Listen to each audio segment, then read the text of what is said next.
Assalamualaikum warahmatullahi wabarakatuh. Bismillahirrahmanirrahim. Dalam mimpiku tanggal 19 Maret 2017, aku melihat Presiden Amerika berkunjung ke Israel. Lalu aku berkata pada diriku sendiri, pasti ada suatu alasan untuk kunjungan ini dan aku harus mencari tahu alasan kunjungan ini. Kemudian aku memakai setelan jas dan terbang ke Israel dengan menggunakan sebuah mesin terbang yang menyerupai pesawat.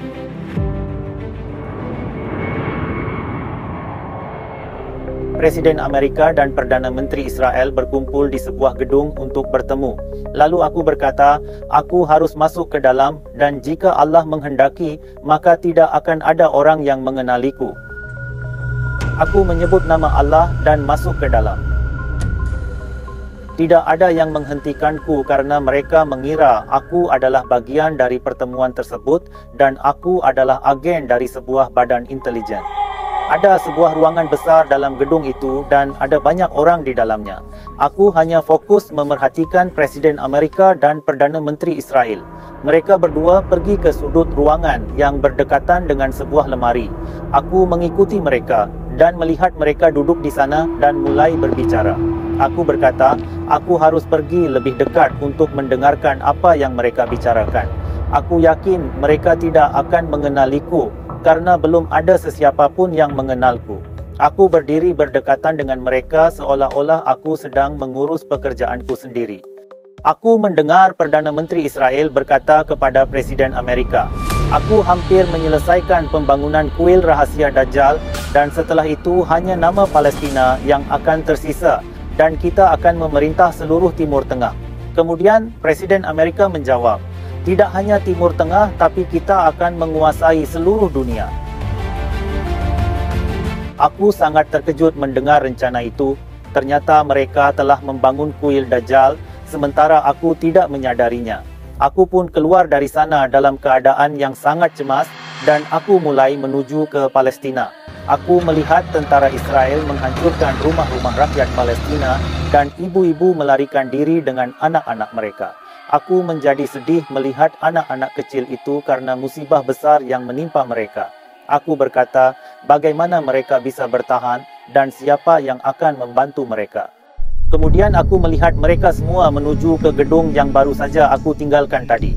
Aku berkata kepada mereka, mengapa kalian pergi ke tempat di mana rencana pembantaian kalian dilakukan?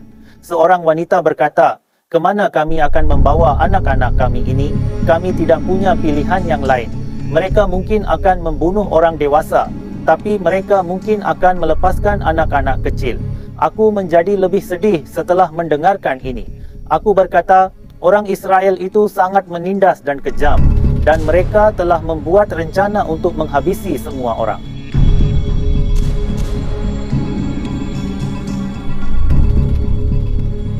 Aku segera naik pesawatku dan pergi mencari kuil Dajjal supaya aku bisa menghancurkannya sebelum kuil itu selesai dibangun. Kemudian aku menemukan kuil Dajjal itu. Bangunannya berwarna coklat muda dan ternyata pembangunannya sudah selesai. Setelah melihat ini, aku berkata sesuatu akan terjadi dan sebaiknya aku keluar dari sini. Tapi baru saja aku berpaling, tiba-tiba terjadi ledakan besar yang menyebabkan badai pasir dan debu mulai menyebar ke mana-mana. Bangunan-bangunan yang besar musnah dan rumah-rumah kaum muslimin mengalami kerusakan yang dahsyat. Aku memikirkan tentang anak-anak itu dan mulai mencari mereka di tengah badai. Tetapi badai itu terlalu besar dan dahsyat sekali. Badai itu terlalu dahsyat sehingga cahaya matahari pun tidak dapat mencapai bumi dan suhu bumi juga mendadak turun sangat rendah. Aku melihat para wanita dan anak-anak itu dari jauh dan berkata, bagaimana mereka bisa bertahan hidup di luar seperti ini dengan kondisi sedingin ini? Aku mencoba yang terbaik untuk menjangkau mereka, tetapi tekanan dari badai pasir terlalu kuat sehingga sukar untuk aku menjangkau mereka. Aku merasa tidak berdaya. Tidak ada seorang pun yang datang menolong orang-orang ini dan aku juga tidak ada cara. Aku tahu hanya Allah saja yang dapat membantu mereka.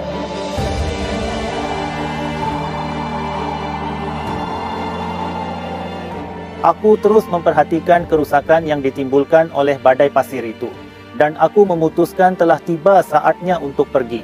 Berada di situ akan berisiko untuk mesin terbangku dan aku akan terperangkap di sini. Lalu aku menuju pulang ke Pakistan dan mimpi pun berakhir di situ. Jazakumullah khair telah mendengarkan. Wassalamualaikum warahmatullahi wabarakatuh.